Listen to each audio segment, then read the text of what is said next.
Brother Akim is uplifted from his suspension from Alpha Phi Omega Zeta PSI chapter. You may sit, Brother Akim. Question muna. Totoo mamaya na. Mamaya pong question pagkatapos lahat basahin. Brother George Son,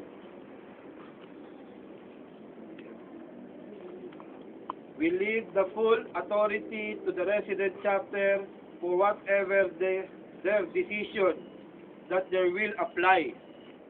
But the alumni is recommending the suspension of Brother Georgeson to be uplifted if ever.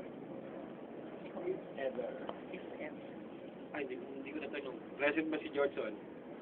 Okay, you may sit. Nakaupo na.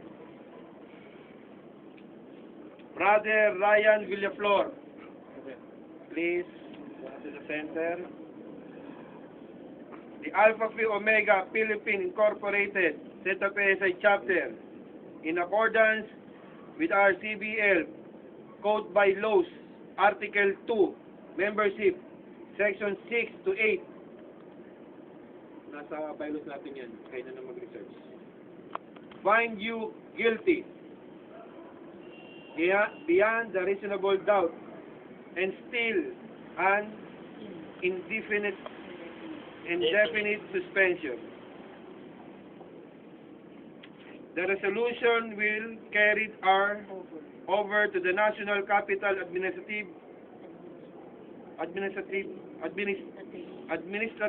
Region for expulsion. Ulitin natin. Parang hindi yata mali.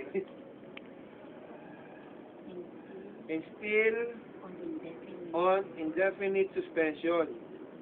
This resolution will carry over to the National Capital Administrative Region for expulsion.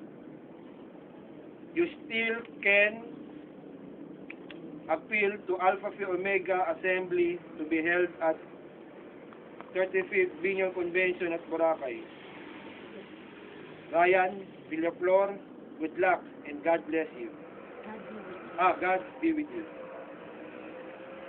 In behalf, Sistina, we recommend to our chapter residents to give full rights and benefits as half-sister sorority of Zeta PSI.